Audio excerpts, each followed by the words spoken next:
الحمد لله الذي أنزل على عبده الكتاب ولم يجعل له عوجا وتبارك الذي جعل في السماء بروجا وجعل فيها سراجا وقمرا منيرا وأشهد أن لا إله إلا الله وحده لا شريك له وأشهد أن سيدنا ومولانا محمدا عبده ورسوله أما بعد فأعوذ بالله من الشيطان الرجيم بسم الله الرحمن الرحيم عينا يشرب بها المقربون وقال الله تعالى في مقام آخر وسقاهم ربهم شرابا طهورا صدق الله مولانا العظيم مولاي صل وسلم دائما أبدا على حبيبك خير الخلق كلهم. قابل احترام بزرگ و عزیز دوستو، کسی بڑے کی طرف سے چھوٹے کے لیے سب سے بڑا انعام یہ ہوتا ہے کہ وہ بڑا اس چھوٹے کو اپنے قریب کر لے، اپنا مقرب بنا دے. اس کی مثال قرآن پاک میں ملتی ہے کہ جب فرعون نے حضرت موسیٰ علیہ السلام کے معجزات کو دیکھ کر ان معجزات کو جادو کہہ کر ٹھکرایا اور پھر حضرت موسیٰ علیہ السلام کا جادوگروں سے مقابلہ کرایا، تو جب جادوگروں کو اکٹھا کر لیا پورے ملک سے اور ملک کے ہر شہر سے، ہر دیہات سے فن جادو کے ماہرین کو جب جمع کر لیا، تو جب انہوں نے پوچھا تھا کہ اگر ہم مقابلہ جیت گئے، اگر ہم نے میدان مار لیا، تو پھر یہ بتائیں کہ ہمیں کیا ملے گا. اس موقع پر فرعون نے جو سب سے زیادہ انعام دینا تھا وہ نقدی کی صورت میں اس کا تذکرہ نہیں کیا، سونے چاندی کا، جواہرات کا تذکرہ نہیں کیا، بلکہ فرعون کہنے لگا کہ اگر تم یہ مقابلہ جیت گئے تو انکم اذا لمن المقربین، تو پھر میں تمہیں اپنا مقرب بنا لوں گا. تو یہ سب سے بڑا انعام تھا اور جادوگر اس انعام پر خوش ہو گئے. انہوں نے مزید مطالبہ نہیں کیا کہ ہمیں نقدی چاہیے، ہمیں رقم چاہیے، انعام میں سونا چاندی چاہیے، زیورات چاہیے، کچھ نہیں. جب بادشاہ کے مقرب بن گئے تو بس سب کچھ مل گیا. تو کسی چھوٹے کے لیے بڑے کی طرف سے سب سے بڑا انعام یہ ہوتا ہے کہ اس کو وہ اپنا مقرب بنا لے، اپنا قرب اس کو عطا کر دے. اور اس کائنات میں نظر دوڑائی جائے تو جتنے بھی بڑے ہیں، جتنے بھی بڑے بڑے نام سامنے آتے ہیں، کام ان کے بے شک بڑے ہوں گے، مگر ان سب بڑوں میں سے سب سے بڑی ذات اللہ رب العزت کی ہے. تو جب سب سے زیادہ انعام ہوتا ہے کسی چھوٹے پر تو وہ اپنا قرب عطا کرنے کی صورت میں ہوتا ہے. تو جو سب سے بڑے ہیں، جنہیں ہم سب سے بڑا مانتے بھی ہیں، جانتے بھی ہیں اور اس کا اعلان بھی کرتے ہیں اللہ اکبر کہہ کر کہ اللہ سب سے بڑے ہیں، تو کیا اللہ تبارک و تعالیٰ کا قرب بھی حاصل کیا جا سکتا ہے؟ کیا اللہ تبارک و تعالیٰ کے مقرب بھی کوئی ہے یا کوئی مقربین کہلا سکتا ہے پروردگار عالم کا؟ تو قرآن حکیم میں اللہ تبارک و تعالیٰ نے جو درجے بندی فرمائی ہے ان بندوں کی، ان لوگوں کی جو میدان حشر سے نکل کر اللہ رب العزت کے مہمان خانے میں پہنچیں گے، جس کو جنت کہا جاتا ہے، اور جب ان کو نوازا جائے گا تو وہاں پر ان کی درجہ بندی کرتے ہوئے اللہ تعالیٰ فرماتی ہے کہ کچھ وہ ہوں گے جو اصحاب الیمین ہوں گے، سورۃ واقعہ میں ترتیب موجود ہے، کچھ وہ ہوں گے جو اصحاب الیمین ہوں گے، دائیں طرف والے، جن کی نیکیاں زیادہ تھیں، جن کی نیکیوں کے پلڑے بھاری نکلے، وہ بھی ہوں گے جنت میں۔ اور پھر اس جنت کے اندر درمیانی قسم کے لوگ بھی ہوں گے، متقی لوگ بھی ہوں گے، ان للمتقین مفازا۔ اور تیسرے درجے کے لوگ فرمایا وہ ہوں گے جن کو اللہ رب العزت کا خاص قرب حاصل ہوگا، اور انہی کو مقربین کہا جاتا ہے۔ اس کی مثال یوں سمجھیں کہ مقرب وہ بندے ہیں کہ اللہ رب العزت نے جنت کی نعمتوں کا تذکرہ فرمایا قرآن پاک میں، تو وہاں پر بتایا کہ جو جنتی ہوں گے ان کے پینے کے لیے وہاں پر نہریں ہوں گی، دودھ کی نہر ہوگی، پانی کی نہر ہوگی، شہد کی نہر ہوگی، شراباً طہورا کی نہر ہوگی، وہ ان نہروں سے سیراب ہوا کریں گے۔ دوسرے درجے کے لوگوں کا ذکر کرتے ہوئے فرمایا کہ ایسے ہوں گے کہ جن کے سامنے برتن آب خورے لیے ہوئے غلمان کھڑے ہوں گے، وہ غلمان اپنے ہاتھوں سے ان کو پلائیں گے وہاں پر مشروب جنت کا۔ اور پھر تیسرے نمبر پر جب مقربین کی باری آئی تو اللہ تعالیٰ نے فرمایا کہ یہ میرے وہ بندے ہوں گے وَسَقَاهُمْ رَبُّهُمْ شَرَابًا طَهُورًا، انہیں پینے کے لیے نہر پہ جانا نہیں پڑے گا، ان کو پینے کے لیے غلمان کی ضرورت پیش نہیں آئے گی، ان کو پینے کے لیے حوروں کی ضرورت پیش نہیں آئے گی۔ فرمایا مقربین وہ ہوں گے جن کو پروردگار عالم خود شراباً طہورا پلائیں گے، یہ مقرب بندے ہیں۔ تو اب کوئی اگر اللہ تبارک و تعالیٰ کا مقرب بننا چاہے، ان مقربین میں شامل ہونا چاہے، تو کیا ایسا ہو سکتا ہے؟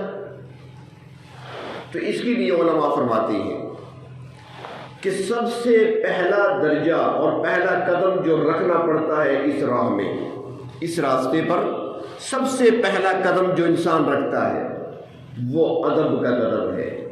سب سے پہلے اپنے آپ کو باادب بنانا ہوگا، اپنے اندر آداب کو پیدا کرنا ہوگا، پھر اس کے بعد درجہ بدرجہ چلتے ہوئے 7ویں درجے میں جا کر وہ اللہ کے مقربین میں شامل ہو جائے گا۔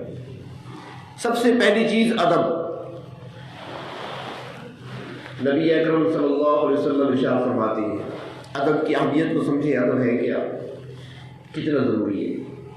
اللہ کے نبی صلی اللہ علیہ وسلم ارشاد فرماتے ہیں کہ ادبنی ربی، میرے رب نے مجھے ادب سکھایا ہے، فاحسن تعدیبی، اور اچھے طریقے کا ادب سکھایا۔ اپنے نبیوں کو اللہ تعالیٰ خود ادب سکھاتے ہیں۔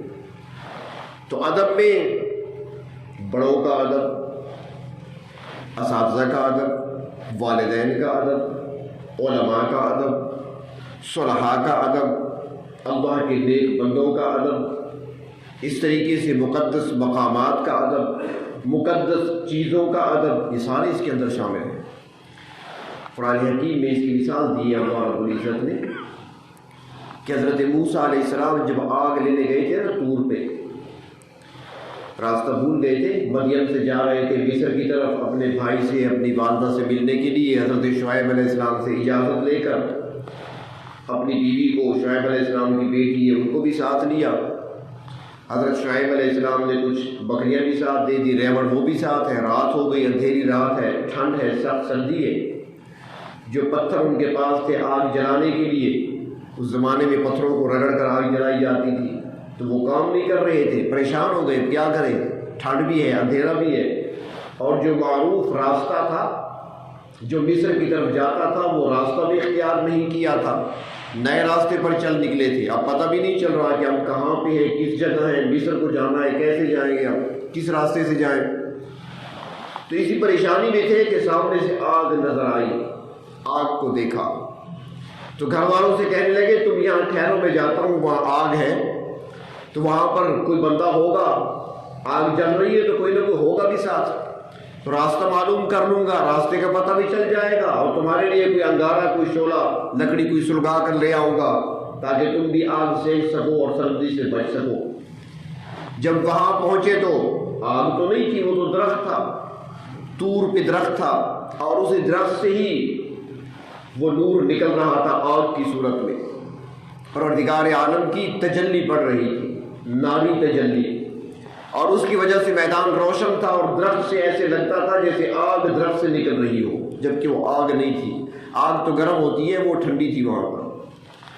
تو موسیٰ علیہ السلام یہ دیکھ کر واپس کی طرف پلٹے، جب واپس پلٹنے لگے تو آواز آئی، اے موسیٰ کہاں چل دیے، واپس آؤ، میں تمہارا پروردگار ہوں، میں ہی تمہارا رب ہوں۔ آواز سنی تو موسیٰ علیہ السلام ٹھہر گئے۔ ایک مرتبہ درمیان میں ایک بات یاد آ گئی بطور لطیفے کے، ایک مرتبہ حضرت موسیٰ علیہ السلام کی شیطان سے ملاقات ہوئی، ابلیس،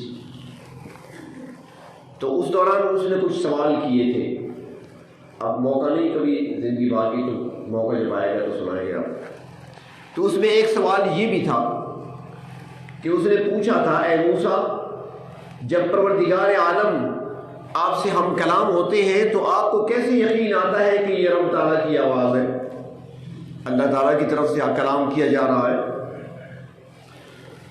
کسی اور کی آواز بھی تو ہو سکتی ہے نا، کوئی جن بھی تو ہو سکتا ہے۔ تو حضرت موسیٰ علیہ السلام نے فرمایا نہیں، ساری کائنات کی چیزوں کی آوازیں میں کانوں سے سنتا ہوں، جب وہ آواز آتی ہے وہ کانوں سے نہیں ہوتی بلکہ جسم کے بال بال سے آتی ہے، اس آواز کی کیفیت ہی کچھ اور ہے، اور باقی آوازیں جو آتی ہیں وہ سمت معلوم ہوتی ہے کہ دائیں طرف سے آ رہی ہے، بائیں طرف سے، ہمیں کوئی آواز دے نا مڑ کر دیکھتے ہیں، اگر پیچھے سے آواز ہوتی ہے پیچھے مڑ کے دیکھتے ہیں، دائیں طرف سے آواز آئے دائیں طرف دیکھتے ہیں۔ تو موسیٰ علیہ السلام نے فرمایا کہ جب یہ آواز آتی ہے نا، یہ ہر طرف سے ہوتی ہے، آگے سے پیچھے سے دائیں سے بائیں سے اوپر سے نیچے سے، ہر طرف سے ایک جیسی آواز آتی ہے، تو میں سمجھ جاتا ہوں۔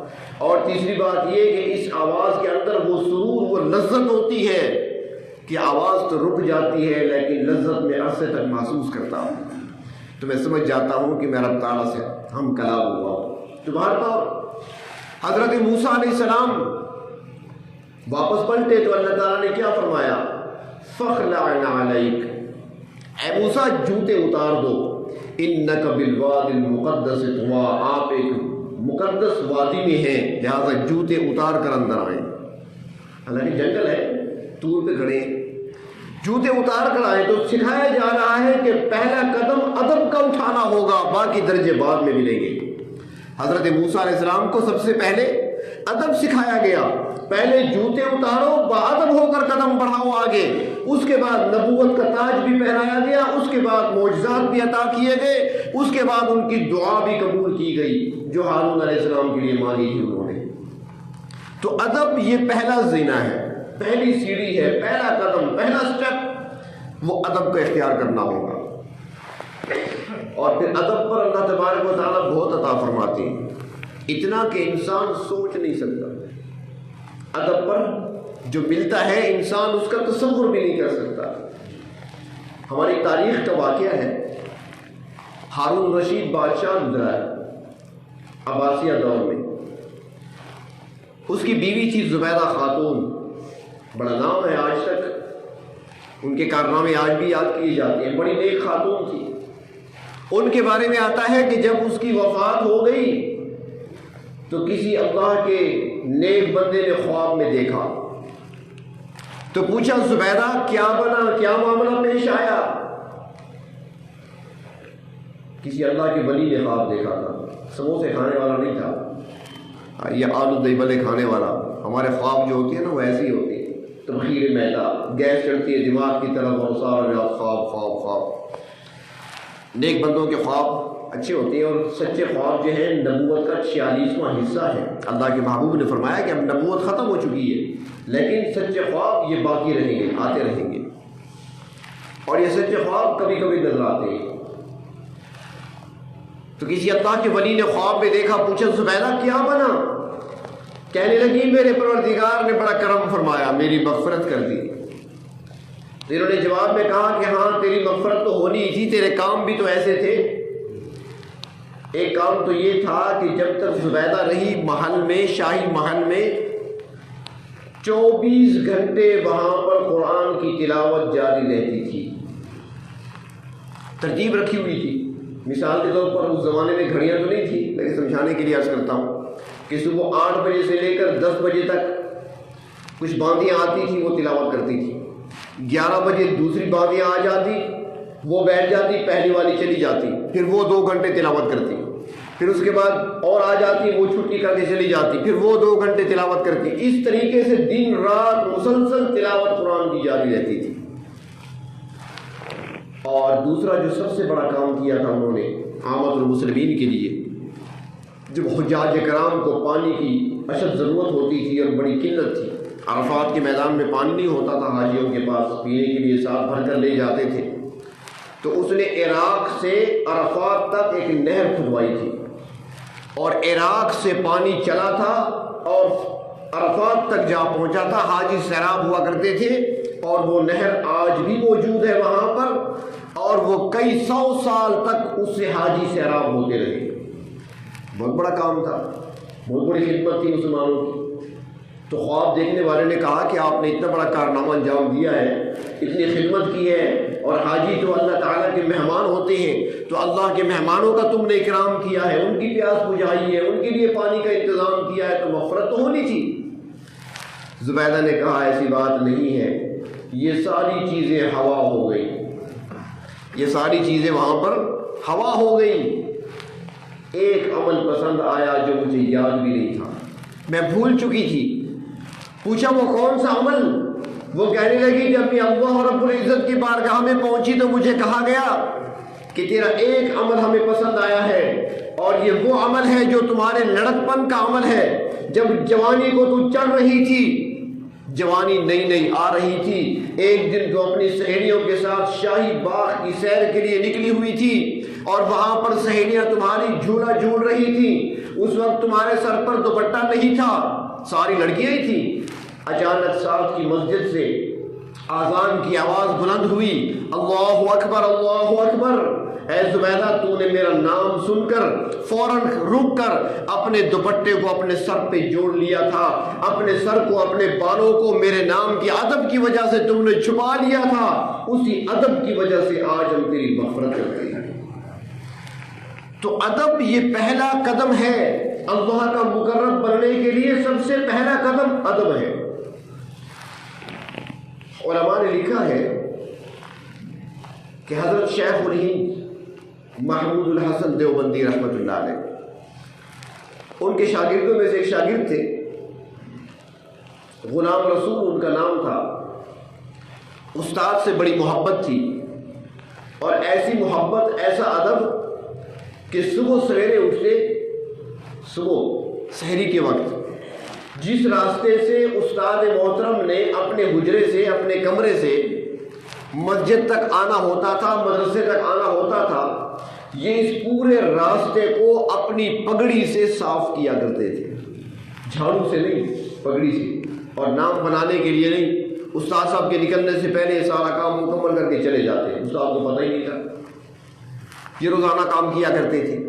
ایک دن انہیں تاخیر ہو گئی، ذرا دیر ہو گئی، تو ابھی یہ صفائی کر رہے تھے کہ حضرت باہر تشریف لے آئے، نظر پڑ گئی، جو ہی نظر پڑی فوراً آواز دی، کون ہو؟ کھڑے ہو گئے بادل ہو کر، حضرت میں غلام رسول ہوں۔ کیا کر رہے ہو؟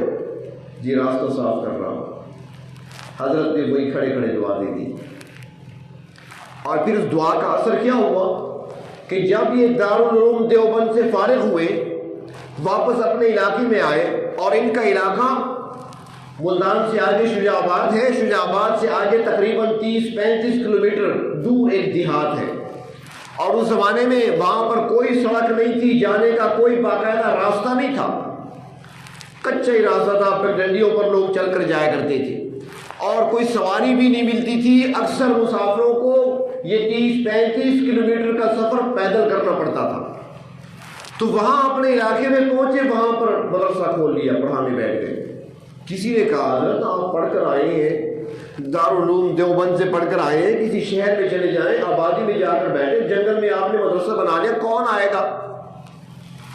فرمایا میں نے اپنے طور پہ جو کام کر سکتا ہوں وہ میں نے کرنا ہے، باقی برکت میرے رب نے دے دی ہے، استادوں کی دعائیں لے کر آیا ہوں، وہی کام کریں گے۔ اور پھر دنیا نے دیکھا کہ جو شہر کے مدرسے تھے وہاں پر طالب علموں کی تعداد 70-80 ہوتی تھی، اور جو ان کا مدرسہ جنگل میں تھا، طالب علموں کو اپنا سامان سر پر رکھ کر پیدل 30-35 کلومیٹر چلنا پڑتا تھا۔ ان کے پاس پڑھنے والوں کی تعداد 300 تک جا پہنچی۔ اور پھر جو وہاں سے فارغ ہو کر نکلے تو ان کے شاگردوں نے جو نام پیدا کیا وہ عام شاگرد نہیں تھے، بلکہ ان کے شاگردوں میں ایک عبداللہ درخواستی ہیں، دوسرے عبداللہ بہلوی ہیں، تیسرے مولانا حسین علی وہاں بچراں والے ہیں۔ اللہ نے ایسے نامور شخصیات کو پیدا کیا۔ تو ادب پہلی سیڑھی ہے، پہلا قدم ادب کا رکھنا پڑے گا، اور جب ادب کے راستے پر کوئی چلتا ہے تو پھر پروردگار عالم اس کو علم نافع عطا فرماتی ہے، دوسرا درجہ ملتا ہے، درجات پھر راستے کھلتے جاتے ہیں۔ علم نافع، نفع دینے والا علم، صرف معلومات نہیں۔ آج کل معلومات ہے لوگوں کے پاس، یعنی علم وہ ہے جس پر عمل کیا جائے، اور جس پر عمل نہ ہو وہ معلومات تو کہلا سکتی ہیں، وہ علم نہیں کہلا سکتی۔ تو اللہ تبارک و تعالیٰ پھر علم عطا فرماتے ہیں، ایسا علم جو نفع دینے والا ہے، دنیا میں عزتوں کا ذریعہ، آخرت میں نجات کا ذریعہ، پروردگار عالم کی معرفت حاصل کرنے کا ذریعہ جو بنے، وہی علم ہے اور وہی علم نافع ہے۔ دنیا کمانے کے لیے جو ملتا ہے وہ علم نہیں بلکہ معلومات ہی کہا جا سکتا ہے اسے، اور فن کہا جا سکتا ہے، دنیا کمانے کا اسے ڈھنگ کہا جا سکتا ہے۔ تو جو ادب کے راستے پر چل پڑتا ہے، پروردگار عالم پھر اس کو علم نافع عطا فرماتے ہیں، اور جب علم نافع ملا تو اس کے بعد پھر عمل کی توفیق ملتی ہے، پھر وہ انسان عمل صالح کرنے والا ہوتا ہے، پھر وہ نیکیاں کرتا ہے، نیکیوں کے راستے پر چلتا ہے، پھر اس کے لیے اعمال کرنا آسان ہو جاتا ہے۔ جو اس نے معلوم کر لیا، جو وہ جان چکا، جو علم حاصل کر چکا، اس پر عمل کیے بغیر اسے چین نہیں آتا۔ جو معلوم ہوا بس اسے عمل کرنا ہے، پوچھنا نہیں ہے کہ بھئی کیوں کرنا ہے، کیسے کرنا ہے، کس لیے کرنا ہے، مجھے کیا ملے گا۔ آج تو ہماری کوشش ہوتی ہے نا بھئی کسی کو بتائے فلاں چیز پڑھو، اچھا جی پڑھنے سے کیا فائدہ ہوگا، پہلے پوچھتے ہیں پڑھنے سے فائدہ کیا ہوگا۔ گن گن کر اعمال نہ کیا کریں، بغیر گنے اور بغیر شمار کے عمل کیا کریں۔ اگر پروردگار عالم بھی گن گن کر نعمتیں دینے لگے تو پھر کہاں جائیں گے ہم؟ جب نعمتیں اور احسانات بے شمار ہیں تو ہماری طرف سے اس کی یاد بھی بغیر تعداد کے ہونی چاہیے، اور یہ نہ پوچھتے پھرا کریں اس پر کیا ملے گا، اس پر کیا ملے گا۔ تو کسی نے کہا ہے نا کہ بندگی سے ہمیں تو مطلب ہے، ہم ثواب و عذاب کیا جانیں۔ بندگی سے ہمیں تو مطلب ہے، ہم ثواب و عذاب کیا جانیں، کس پر کتنا ثواب ملتا ہے، عشق والے حساب کیا جانیں۔ عاشق بن کر کرو، بس ہم نے کرنا ہے، ہماری پیدائش، ہماری تخلیق کا مقصد ہی عبادت ہے۔ وما خلقت الجن والانس الا ليعبدون، انسانوں کو اور جنوں کو تو اللہ نے اپنی عبادت کے لیے ہی پیدا کیا ہے، ہمارا تو کوئی کام ہے ہی نہیں۔ یہ تو لوازمات ہے دنیا کی، اس کی اجازت اللہ نے دے دی ہے، باقی ہماری تخلیق کا مقصد تو عبادت کرنا ہے۔ تو عمل صالح کی توفیق ملتی ہے علم نافع کے بعد، اور پھر جب انسان عمل صالح کرنے لگتا ہے، نیک اعمال کرنے لگتا ہے، تو پھر پروردگار عالم اسے ایک درجہ اور آگے کر دیتی ہیں، اسے حکمت عطا فرما دیتی ہیں، اسے فراست عطا فرما دیتی ہے۔ حکمت اور فراست یہ بھی اللہ کی دین ہے جس کو حاصل ہو جائے۔ امام اعظم ابو حنیفہ رحمۃ اللہ علیہ، اللہ تبارک و تعالیٰ نے خوب نوازا تھا کہ ایسے امام نہیں بن گئے، امام اعظم ایسے نہیں بن گئے، اللہ نے خوب نوازا، فراست کیسی عطا فرمائی، حکمت کیسی عطا فرمائی، ذہانت کیسی عطا فرمائی۔ ایک شخص آیا، حالانکہ اس دور میں بڑے بڑے علماء موجود تھے، بڑے بڑے فقہاء موجود تھے، بے بس ہو جاتے تھے، کسی کے پاس حل نہیں ہوتا تھا مسئلے کا، لیکن جب وہ ان کے پاس آیا کرتے تھے تو چٹکی میں مسئلے کو حل کر دیا کرتے تھے۔ ایک مسئلہ پیش آیا کہ ایک شخص نے اپنی بیوی سے کہا، اور اس کی بیوی کی عادت کیا تھی کہ وہ ہانڈی چاٹا کرتی تھی، عادت ہوتی ہے نا چاٹنا۔ ایک مرتبہ ایک جگہ کھانے پہ گئے ہوئے تھے، تو درمیان میں لطیفہ بھی سنا دیتا ہوں، جو دیکھتا ہوں چہرے کچھ مرجھائے ہوئے اور کچھ خواب آلودہ، تو تاکہ بیدار ہو جائیں آپ۔ اصل بات بتانے سے پہلے یہ بیچ میں لطیفہ آ جاتا ہے۔ تو کھانے پہ بیٹھے ہوئے تھے، سارے کھانا کھا چکے، لیکن ایک ساتھی ایسے تھے جو ابھی تک ان کا کھانا جاری تھا۔ وہ پرانے زمانے کا ولیمہ تھا، 11 سے لے کر 2 بجے تک کھاتے رہو بس، جب تک ٹائم پورا نہ ہو۔ تو کھانے میں لگے رہے۔ جب اس نے دیکھا نا کہ سارے تو ہٹ گئے پیچھے اور اکیلا میں ہی لگا ہوں، تو مجھے کہنے لگے کہ قاضی صاحب یہ چاٹنا سنت ہے نا۔ اس کا ارادہ تھا مزید بھی ابھی 2-4 لقمے جو پڑے تھے وہ بھی صاف کرنا تھا تھال کو۔ اس نے ہمارے یہاں جو بنتی ہے صحبت جسے ہم کہتے ہیں، سرید بنتی ہے، تو وہ کہنے لگا چاٹنا سنت ہے نا۔ تو میں نے اسے کہا جی چاٹنا تو سنت ہے، چٹ کرنا سنت نہیں ہے۔ چاٹے ضرور لیکن چٹ تو نہ کرے نا، ہو سکتا ہے کہ ہمارے نے کچھ کھانا ہو بعد میں۔ تو اس عورت تھی، کسی کی بیوی، وہ ہانڈی چاٹا کرتی تھی، اور خامن کو یہ بات اچھی نہیں لگتی تھی۔ کچھ لوگ ہوتی ہیں مزاجن، ان کو ایک کام اچھا نہیں لگتا، ان کے سامنے کوئی کرے تو برا سمجھتے ہیں، تو اکثر بیوی کو منع کیا کرتا تھا کہ ہانڈی نہ چاٹا کرو، کیا کہو اس کا میرے سامنے ایسا نہ کیا کرو۔ لیکن وہ بھی اپنی عادت سے مجبور تھی، بات نہیں آ رہی تھی۔ ایک دن خاوند نے اسے کہہ دیا کہ اگر پھر تم نے ہانڈی چاٹی تو تمہیں 3 طلاق، آزاد ہو مجھ سے۔ یہ طلاق پرانے زمانے سے ایسی چلی آ رہی ہے، یہ لوگ مذاق میں دے دیا کرتے ہیں، بعد میں فتوے لیتے ہیں، پھر کیا کریں آپ۔ تو اب 3 طلاقیں بیک وقت، ہانڈی چاٹی تو، لیکن بیوی نے کیا کہ وہ تو عادت تھی، اس کی مجبور تھی۔ خاوند گھر آیا، دیکھا بیوی ہانڈی چاٹ رہی ہے، فوراً دوڑا، ایک عالم کے پاس گیا، اس نے کہا جی طلاق ہو گئی، تم نے کہا تھا کہ ہانڈی اگر چاٹی تو طلاق ہے، طلاق ہو گئی، آپ بھی یہ کہیں گے نا کہ ہو گئی، اس نے جو شرط لگائی تھی وہ تو ہو گئی۔ دوسرے کے پاس گئے، تیسرے فقیہ کے پاس گئے، بڑے بڑے علماء تھے اس زمانے میں، قاضی ابو یوسف جیسے بھی تھے، امام محمد جیسے بھی تھے، امام ظفر جیسے بھی تھے، بڑے بڑے فقہاء تھے، کئی کے پاس ہو گیا، سب نے کہا طلاق ہو گئی۔ کسی نے مشورہ دیا کہ امام اعظم کے پاس نہیں گئے تم، امام اعظم ابو حنیفہ رحمۃ اللہ علیہ کے پاس چلے جاؤ، ان سے جا کر مسئلہ پوچھو۔ کہنے لگے ٹھیک ہے وہاں بھی جاتا ہوں۔ امام اعظم کے پاس پہنچ گئے، ساری بات سنائی، امام صاحب نے سننے کے بعد فرمایا کہ بیوی کو لے آؤ، بیوی کو بلاؤ، ہانڈی بھی لے آؤ، بیوی بھی لے آؤ، پریکٹیکل مجھے دکھاؤ کیا ہوا تھا۔ ہانڈی بھی لے کر آ گیا، ہانڈی سمجھتے ہو نا پرانے زمانے کی کٹوی، وہ اٹھا کر لے آئے، بیوی بھی ساتھ آ گئی۔ فرمایا کہ ہاں تم نے کیا کہا تھا؟ اس نے کہا میں نے کہا تھا اگر تم نے دوبارہ ہانڈی چاٹی تو تمہیں طلاق۔ بیوی سے پوچھا تم نے کیا کیا؟ اس نے کہا جی میں نے ہانڈی چاٹ لی۔ فرمایا کیسے چاٹی؟ اس نے ایسے انگلی پھیر کر اندر سے ایسے کیا، ایسے ہوتا ہے نا۔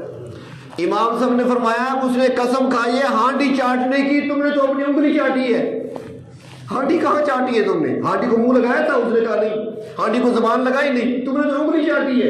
اس نے ہانڈی چاٹنے سے منع کیا تھا، لہٰذا طلاق نہیں ہوئی۔ اسے کہتے ہیں فراست مومن، اسے کہتے ہیں حکمت۔ اللہ تبارک و تعالیٰ پھر ایسی حکمت عطا فرماتے ہیں۔ ہمارے ہندوستان میں حضرت شاہ عبد العزیز رحمۃ اللہ علیہ بہت بڑی شخصیت ہے، امام شاہ ولی اللہ رحمۃ اللہ علیہ کے شہزادے ہیں، اللہ نے بڑا مقام دیا تھا، محدث بھی تھے، مفسر بھی تھے۔ اور یہ وہ دور تھا کہ جب انگریزوں نے تنگ کیا ہوا تھا، انگریز کا دور تھا، ہندوستان پر قبضہ کیے ہوئے تھے۔ وہ کوئی موقع جانے نہیں دیتے تھے ہاتھ سے جس میں علماء کی توہین نہ کریں، اور شاہ صاحب کے پاس بھی آیا کرتے تھے اکثر و بیشتر، لیکن وہ فراست مومن کے سامنے کہاں ٹھہر سکتے ہیں۔ تو ایک مرتبہ ایک انگریز آیا، آفیسر تھا وہاں پر، وہ اپنے بیٹے کو ساتھ لے کر آیا اور اس نے شاہ صاحب سے کہا کہ حضرت شاہ صاحب، میرا یہ بیٹا ہے، یہ تعلیم حاصل کر رہا ہے، اس وقت سائنسی علوم پڑھ رہا ہے، بڑا ذہین ہے، بڑی ذہانت اس کے پاس ہے، میں نے اس کو تعلیم دلوائی ہے اور دلوا رہا ہوں، سائنسی علوم حاصل کر رہا ہے، آپ نے بچوں کو کیا پڑھایا سوائے قید سپارے کے، اور کچھ آتا ہی نہیں ہے ان کو، ایک ہی حدیث ہے، ایک ہی روایت ہے، بار بار رٹی جا رہی ہے، قرآن پاک کی آیتیں بار بار پڑھی جا رہی ہیں، اور کیا آتا ہے ان کو؟ بچوں کو یہاں بھیجیں، اسکول بھیجیں، کالج کی طرف بھیجیں، ذہانت بھی آئے گی، ذہین بھی بنیں گے۔ شاہ صاحب نے فرمایا اچھا ماشاء اللہ بیٹا ہے آپ کا، بڑا ذہین ہے۔ انہوں نے کہا جی امتحان لے لو، جو مرضی آئے اس سے پوچھو۔ شاہ صاحب نے ایسے دیکھا تو ساتھ پانی کا تالاب تھا۔ شاہ صاحب نے فرمایا بیٹا آپ کے والد بڑی تعریف کر رہے ہیں آپ کے، آپ بڑے ذہین ہیں، بڑی کتابیں پڑھ چکے ہیں، میرے یہاں پر تو صرف قرآن و حدیث پڑھتے ہیں بچے، اور آپ تو ماشاءاللہ بڑی بڑی کتابیں پڑھ چکے ہیں، سائنسی کتابیں بھی پڑھ چکے ہیں، زوالوجی بھی پڑھ چکے ہیں، بایولوجی بھی پڑھ چکے ہیں، میتھ بھی پڑھ چکے ہیں، زباندانی میں بھی پڑھ چکے ہوں گے، تو لہٰذا یہ بتاؤ بیٹا کہ اس تالاب میں کتنے پیالے پانی ہوگا؟ تھوڑا سا سوال ہے، اس تالاب میں کتنے پیالے پانی ہوگا؟ اب وہ لڑکا باپ کی طرف دیکھتا ہے کہ بتاؤ، باپ بیٹے کی طرف دیکھتا ہے کہ تم بتاؤ، مجھے نہیں پتہ چلتا۔ اب باپ بھی کھڑا ہے، بیٹا، دونوں پریشان ہو گئے، ہمیں کیا پتا کتنے پیالے پانی ہے، کہ تالاب بھرا ہوا ہے پانی کا، کتنے پیالے کون بتائے؟ شاہ صاحب کہنے لگے لگتا ہے آپ دونوں پریشان ہو گئے، آپ تو بڑے ذہین تھے، آپ تو اسکول گئے، پھر کالج گئے، اتنا عرصہ آپ نے تعلیم حاصل کی ہے، ساری کتابیں پڑھی ہیں، مختلف فنون حاصل کیے ہیں، مختلف علوم حاصل کیے ہیں، ہمارے یہاں تو کچھ نہیں پڑھتے، بچے نکمے ہیں، بس کھاتے رہتے ہیں سارا دن، صبح بھی روٹیاں توڑتے ہیں، شام کو روٹیاں توڑتے ہیں، صرف قرآن و حدیث پڑھتے ہیں، اور ان کو آتا کچھ نہیں ہے۔ چلو ٹھیک ہے، میں بھی ذرا امتحان لیتا ہوں کہ میرے بچے کی سال میں ایک لڑکا گزر رہا تھا، مدرسے کا طالب علم۔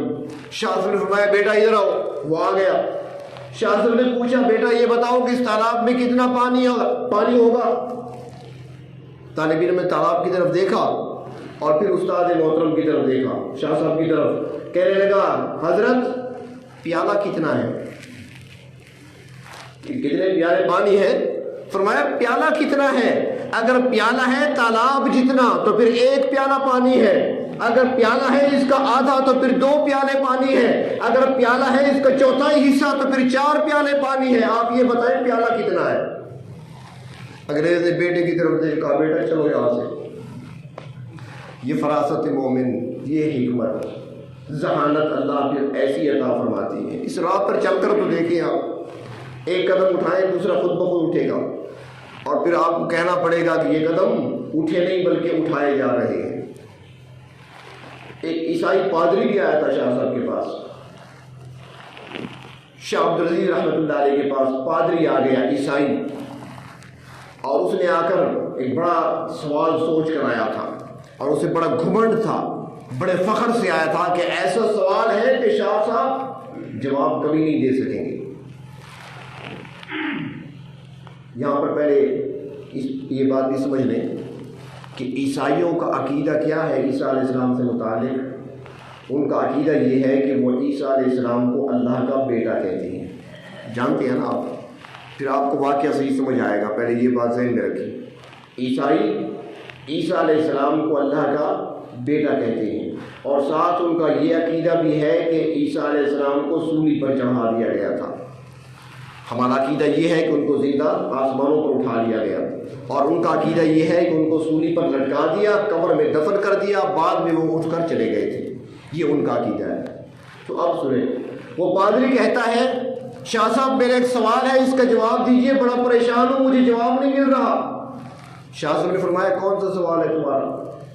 اس نے کہا کہ حضرت میرا سوال یہ ہے کہ جب واقعہ کربلا پیش آیا اور نبی اکرم صلی اللہ علیہ وسلم کے نواسے حضرت حسین رضی اللہ تعالی عنہ اور ان کی پوری اولاد، پورا خانوادہ، پورا خاندان کربلا کے میدان میں شہید کیا جا رہا تھا، ذبح کیا جا رہا تھا، ظلم ڈھایا جا رہا تھا، تو اس وقت نبی اکرم صلی اللہ علیہ وسلم نے اللہ کی بارگاہ میں عرض کیوں نہیں کی کہ اے میرے پروردگار، میرا نواسا ہے، میرا خاندان ہے، ان پر ظلم ہو رہا ہے، ان کو شہید کیا جا رہا ہے، اللہ میرے اس خانوادے کو بچا دیجئے۔ اللہ کے محبوب نے رب تعالیٰ سے اپنے نواسے کے بچانے کے لیے دعا کیوں نہیں کی؟ اب یہ سوال تھا اس کا۔ شاہ صاحب مسکرائے، فرمایا کہ آپ کو پتہ نہیں پورے واقعے کا۔ اس نے کہا جی وہ کیسے؟ اس نے کہا بات یہ ہے کہ اللہ کے محبوب نے اللہ کی بارگاہ میں درخواست پیش کی تھی، عرض کر دیا تھا۔ پادری نے کہا اچھا تو پھر کیا ہوا؟ اللہ تعالیٰ نے فرمایا میرے محبوب، میں تو اپنے بیٹے کو نہیں بچا سکا تو تمہارے نواسے کو کیسے بچاؤں؟ پچھلی بات بھول گیا۔ ان کا عقیدہ کیا ہے؟ عیسیٰ علیہ السلام اللہ کا بیٹا ہے۔ تو انہوں نے فوراً جواب دیا کہ اللہ تعالیٰ نے فرمایا کہ میں اپنے بیٹے کو سولی پر چڑھنے سے نہیں بچا سکا تو میں تمہارے نواسے کو کیسے بچاؤں؟ پادری اٹھا، کپڑے جھاڑے اور چل پڑا۔ تو اللہ تبارک و تعالیٰ پھر ایسی ذہانت عطا فرماتی ہے، ایسی فراست عطا فرماتی ہے، ایسی حکمت عطا فرماتی ہے، اور پھر جب فراست ملتی ہے اور جب ایسی حکمت ملتی ہے تو پھر اللہ تبارک و تعالیٰ اگلا درجہ عطا فرماتی ہے کہ وہ ایسے بندے کو رب تعالیٰ پھر زہد کی دولت عطا فرما دیتی ہے۔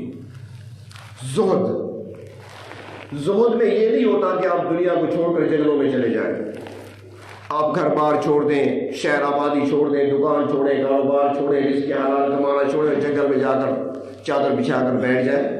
ایسا نہیں، دنیا کو ترک کرنا مقصود نہیں ہے، دنیا کی لذتوں کو ترک کرنا مقصود ہے۔ دنیا کی لذتوں کو چھوڑنا، دنیا کو نہیں چھوڑنا۔ وہ کہتے ہیں نا کہ بازار سے گزرا ہوں خریدار نہیں ہوں، دنیا میں ہوں پر دنیا کا میں طلبگار نہیں ہوں۔ اللہ والے کہتے ہیں، وہ کسی نے پوچھا تھا ایک اللہ کے ولی سے کہ آپ دنیا میں کیسے رہ رہے ہیں؟ اس نے کہا میں نے دنیا کی زندگی کو ایک دن کی زندگی سمجھا ہے اور اس ایک دن کا میں نے روزہ رکھ لیا، بات ختم۔ دنیا کی زندگی ایک دن اور نیت میری روزے کی ہو گئی، بس بات ختم ہو گئی، لذتیں ساری گئی۔ تو اللہ تبارک و تعالیٰ ایسا زہد عطا فرماتے ہیں کہ دنیا کی لذتوں کو انسان چھوڑ دیتا ہے۔ آج یہ جو کچھ ہو رہا ہے، یہ حلال و حرام کی جو تمیز مٹ گئی، ہر آدمی جو مال کے پیچھے دوڑ رہا ہے، ہر آدمی جو یہ سوچتا ہے کہ جس کا ہو، جیسا ہو، جس طرح کا ہو اور جس طریقے سے ہو میرے پاس آئے، میری جیب میں آ جائے، حلال کا ہو، حرام کا ہو، پرایا ہو، اپنا ہو، میرے پاس آئے۔ یہ ساری دوڑ اس لیے لگی ہوئی ہے کہ آج ہمارے اندر وہ زہد نہیں رہا، آج ہم لذتوں کے خوگر بنے ہوئے ہیں اور ان لذتوں کو حاصل کرنے کے لیے ہمیں مال چاہیے۔ مثال یوں سمجھے، آج کل تقریباً اکثر گھروں سے شکایت آتی ہے کہ ہم پیسے رکھتے ہیں اور پیسے گم ہو جاتے ہیں۔ آپ نے بھی سنا ہوگا، ہمارے پاس زیادہ آتے ہیں، آپ کے پاس بھی شاید کم بتاتے ہوں گے۔ پیسے رکھتے ہیں، پہلے کبھی نہیں ہوا تھا، گھر تو ہمارا یہی تھا، آج سے 20 سال پہلے، 15 سال پہلے ایسے کبھی نہیں ہوا تھا۔ آج پیسے رکھتے ہیں، گم ہو جاتے ہیں۔ 10,000 روپے رکھے، 1,000 روپیہ کم، 5,000 رکھے تو 500 روپیہ کم نکلا، پیسے چلے جاتے ہیں۔ اور پھر کیا سوچتے ہیں، ہمارے گھر میں تو سارے شریف رہتے ہیں، یہاں تو اٹھانے والا کوئی ہے نہیں، یقیناً جنات اٹھاتے ہیں، بس پھر عاملوں کے پاس پہنچ جاتے ہیں، اور وہ جب دیکھتے ہیں تو وہ بھی اپنا حساب کر کے بتا دیتے ہیں، ہاں بھائی جنات آپ کے پیسے اٹھا رہے ہیں۔ اب 500 تو جن لے گئے تھے، 1,000 روپیہ عامل نے لے لیا، یہ جن سے بھی بڑا جن نکلا، جو اس نے لیے تھے اس سے ڈبل۔ اور پھر بعض کو تو یہ بھی کہہ دیتے ہیں کہ آپ پہ بہت زیادہ اثر ہے اور کافی پرانا اثر ہے، لہٰذا اس کے لیے اتنی کستوری لگے گی، اتنی زعفران لگے گی، 1 نمبر کی لے کر آنا۔ پتہ ہے کستوری کیسی ہے؟ 1,44,000 روپے تولہ ہے، 1,44,000 روپے تولہ، سونے سے بھی زیادہ ہے۔ اور اسے کہتے ہیں 1 نمبر کی لے کر آنا، کیونکہ اس نے بھی واپس دکاندار کو دینی ہے نا، پیسے لینے ہیں۔ یہ کوئی تعویذ نہیں لکھے جاتے کستوری زعفران سے، دوبارہ بیچتے ہیں۔ تو بہر طور یہ کوئی نہیں سوچتا کہ بھئی وہ چوری جو ہو رہی ہے جنات نہیں اٹھا رہے، بچوں کے پاس یہ جن موجود ہے، پیکج کرانا ہے انہوں نے، آپ پیسے نہیں دیں گے، وہ آپ کی جیب سے نکالیں گے۔ والدہ کے زیورات بیچ کر پیکج کرائے جاتے ہیں۔ آج کل یہی مسئلہ بنا ہوا ہے، اور ہم کن چکروں میں پڑ جاتے ہیں۔ تو انسان کے اندر زہد جب آتا ہے تو پھر یہ لذتیں چلی جاتی ہیں، جب لذتیں چلی جاتی ہیں تو پھر حلال و حرام کی تمیز بھی آتی ہے۔ پھر وہ انسان اس طرف نہیں دیکھتا کہ میں نے دنیا کی لذت کو حاصل کرنا ہے، اسے پیکج کی ضرورت نہیں ہوتی پھر کرانے کی۔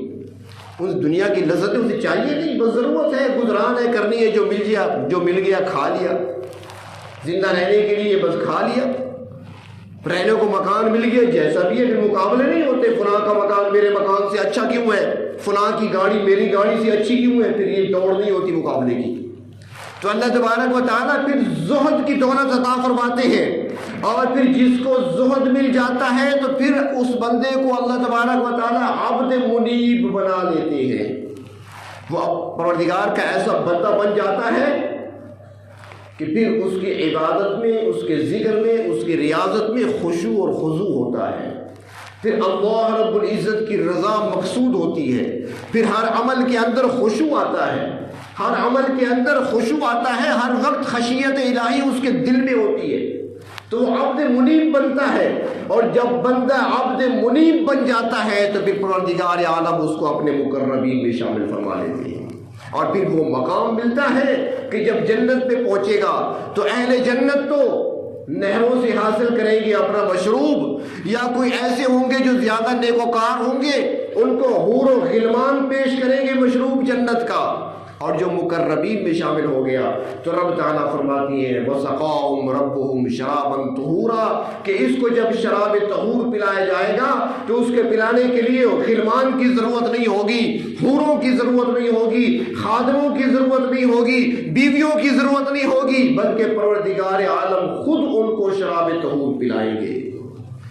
تو اللہ تبارک و تعالیٰ ہمیں بھی اپنے مقربین میں شامل فرمائے، زہد کی دولت سے مالا مال فرمائے، ہمیں علم نافع عطا فرمائے، اور اس علم پر عمل کرنے کی توفیق عطا فرمائے، اپنی طرف سے ہمیں حکمت اور فراست مومنانہ ہمیں عطا فرمائے۔ اللہ تعالیٰ سے یہ دعائیں مانگا کریں، دنیا مانگے بے شک، کاروبار کے لیے مانگے، اولاد کے لیے مانگے، سب مانگے، لیکن یہ بڑی دولت ہے، یہ مانگے، سب سے بڑی دولت ہے۔ اور ایک چھوٹے کے لیے سب سے بڑا تحفہ بڑے کی طرف سے یہ ہو سکتا ہے کہ وہ اس کو اپنا مقرب بنا لے، اور پروردگار عالم جب اپنے مقربین میں شامل کر لیں گے تو اس سے بڑھ کر اور انعام کیا ہوتا ہے۔ تو اللہ تبارک و تعالی ہمیں اپنے انعام یافتہ